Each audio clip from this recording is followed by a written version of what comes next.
तो अब हमारा सेकंड टॉपिक भी यही है कि हमें प्लानिंग कमीशन की इंडिया में नीड क्यों पड़ी। जैसा कि हमने स्टार्टिंग से यही पढ़ा कि ब्रिटिशर्स ने जब इंडिया पे रूल किया तो ब्रिटिश के कारण इंडिया की इकोनॉमी बैकवर्ड हो गई और स्टेगनेंट हो गई, वहीं पे रुक गई, उसने आगे डेवलप होना बंद ही हो गया।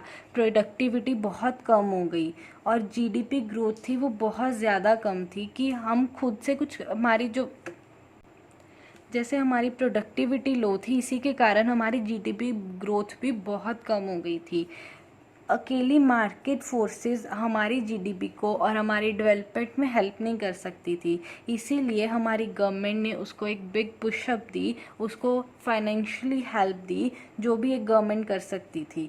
तो उसी फाइनेंशियल हेल्प को और जो हमारी गवर्नमेंट ने उसके साथ पॉलिसीज़ बनाई, उन सब पॉलिसीज़ को प्लान करने की ज़रूरत पड़ी, इसीलिए हमें इकोनॉमिक प्लानिंग की ज़रूरत पड़ी। अब हमारा थर्ड टॉपिक है directive plannings and comprehensive plannings. अब प्लानिंग भी दो टाइप की हुई थी, जिसमें फर्स्ट है हमारी डायरेक्टिव प्लानिंग्स। जो डायरेक्टिव को अगर हम सिंपल मीनिंग में देखें तो उसका मतलब है डायरेक्ट करना किसी को।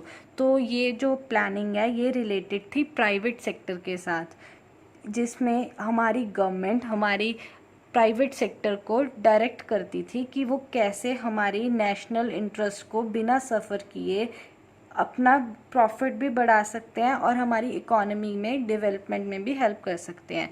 तो यही लिखा है कि जो हमारी डायरेक्टिव प्रिंसिपल्स थी वो डायरेक्ट करती थी मार्केट फोर्सेस को, लेकिन उसमें डायरेक्ट पार्टिसिपेट नहीं करती थी ग्रोथ प्रोसेस के अंदर। और जो ये डायरेक्टिव प्रिंसिपल्स है वो प्राइवेट सेक्टर से रिलेटेड है। जो हमारी गवर्नमेंट है वो हमारे प्राइवेट सेक्टर को इसमें डायरेक्ट करती थी कि वो कैसे काम करें कि उनका प्रॉफिट बढ़ जाए, लेकिन हमारा सोशल वेलफेयर भी कम ना हो। तो national interest does not suffer while individual gains are maximised. तो ये परस्यूट था कैपिटलिस्ट इकोनॉमिक्स में। तो कैपिटलिस्ट इकोनॉमिक्स हमारा सेकंड, इसके अगला टॉपिक है, इसके बाद हम यही पढ़ेंगे, तो इसको हम वहाँ पे डीपली एक्सप्लेन करेंगे। सो इसको परस्यू किया जाता था कैपिटलिस्ट इकोनॉमिक्स में। कैपिटलिस्ट इकोनॉमिक्स क्या होता है, जहाँ पे सारे जो हमारे प्रोडक्ट के मोड होते हैं वो इंडिविजुअल्स होल्ड करते हैं। इसका नेक्स्ट टॉपिक यही है, ये हम उसमें डीपली पढ़ेंगे। और नेक्स्ट पार्ट था हमारा कॉम्प्रिहेंसिव प्लानिंग। तो कॉम्प्रिहेंसिव प्लानिंग क्या था? तो कॉम्प्रिहेंसिव प्लानिंग में गवर्नमेंट अपने आप अपनी ग्रोथ प्रोसेस में पार्टिसिपेट करती थी।